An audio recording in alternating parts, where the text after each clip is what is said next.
दिल्ली में एक ऐसा बम धमाका हुआ जिसने पूरे शहर को सचमुच हिलाकर रख दिया। देखिए, सरकारी आंकड़े या खबरों की सुर्खियां तो बहुत कुछ बताती हैं, पर आज हम उस घटना को बिल्कुल अलग नजरिए से देखेंगे, सीधे उन लोगों की जुबानी जिन्होंने ये सब अपनी आंखों से देखा, महसूस किया। तो चलिए शुरुआत करते हैं ठीक उसी एक पल से जिसने सब कुछ बदल कर रख दिया। एक चश्मदीद ने जो कहा वो सुनिए। ये शब्द उस लम्हे के सदमे को, उस खौफ को बयां करते हैं। तो सबसे पहले बात करते हैं उस आवाज की। ये सिर्फ कोई शोर नहीं था, नहीं, ये एक ऐसा अनुभव था जिसने लोगों को, आप कह सकते हैं कि शारीरिक और मानसिक दोनों ही तरह से बिल्कुल झकझोर कर रख दिया था। वहाँ जो लोग मौजूद थे ना, उनके लिए ये सिर्फ एक धमाका नहीं था। असल में ये एक ऐसा अनुभव था जिसने उन्हें जड़ से हिला दिया। उन्हें ऐसा लगा मानो धरती फट रही हो।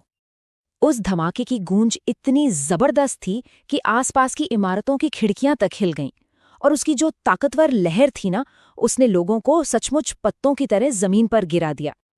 और ये बयान, ये उस धमाके की शारीरिक भयावहता को दिखाता है। जरा सोचकर देखिए, एक इंसान जो शायद अपनी दुकान पर बैठा हो, वो धमाके के झटके से एक बार नहीं, बार बार जमीन पर गिर रहा है, उठता है और फिर गिर जाता है। ये उस पल की हकीकत थी।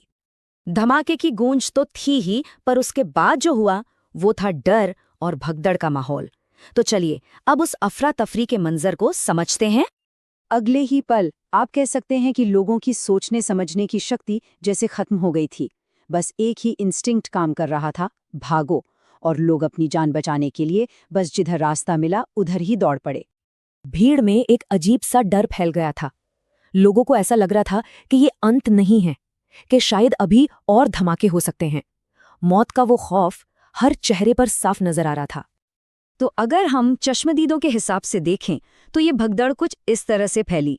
सबसे पहले एक जोरदार धमाका हुआ, फिर लोग सब कुछ छोड़कर अपनी जान बचाने के लिए भागे, और फिर मौत का वो डर जिसने सबको एक दूसरे से बिल्कुल अनजान बना दिया।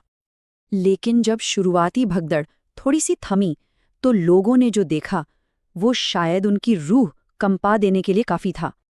जब भागते भागते लोगों के कदम रुके ना, और उन्होंने हिम्मत जुटाकर पीछे मुड़कर देखा, तो उनके सामने तबाही का वो मंजर था जिसे शायद वो कभी नहीं बुला पाएंगे।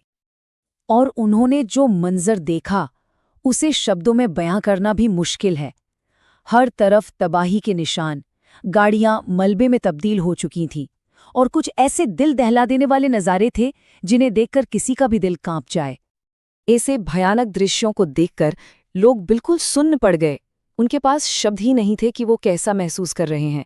सदमा इतना गहरा था कि कुछ भी कहना, कुछ भी समझना नामुमकिन सा लग रहा था। तो चलिए अब बात करते हैं उन शुरुआती आंकड़ों की जो इस घटना की ठीक बाद सामने आए। शुरुआती खबरों के मुताबिक करीब 25 लोग, 25 जिंदगियां उस शाम इस धमाके में घायल हुईं। उनकी दुनिया हमेशा के लिए बदल गई। और इन 25 घायलों में से भी 8 से 10 लोगों की हालत बेहद नाजुक बताई जा रही थी। ये आंकड़ा इस त्रासदी की असल गंभीरता को दिखाता है। ये घटना हुई थी शाम को करीब 7 बजे, और जैसा कि माना जा रहा है, बम एक पैसेंजर कार के अंदर था, लेकिन उसका असर इतना जबरदस्त था कि उसने सिर्फ उस कार को ही नहीं, बल्कि कई और गाड़ियों और 2 बसों को भी अपनी चपेट में ले लिया। देखिए, शारीरिक चोटें और जो गाड़ियों का नुकसान हुआ वो तो एक बात है, लेकिन उससे कहीं ज्यादा गहरा असर उन लोगों पर हुआ जिन्होंने इस पूरी घटना को अपनी आंखों से देखा। जो लोग इस हादसे से गुजरे, उनके लिए ये सिर्फ एक खबर नहीं थी, नहीं, ये जिंदगी भर का एक गहरा, एक व्यक्तिगत जख्म था। एक ऐसा जख्म जिसका असर उनके मन पर शायद हमेशा के लिए रह गया। एक दुकानदार की ये कहानी सुनिए। ये उस पल के इंसानी अनुभव को बहुत अच्छी तरह से दिखाती है। पहले डर, फिर भगदड़, और फिर किसी तरह खुद को संभालकर जिंदगी की तरफ वापस लौटने की एक छोटी सी कोशिश। तो आखिर में एक सवाल रह जाता है।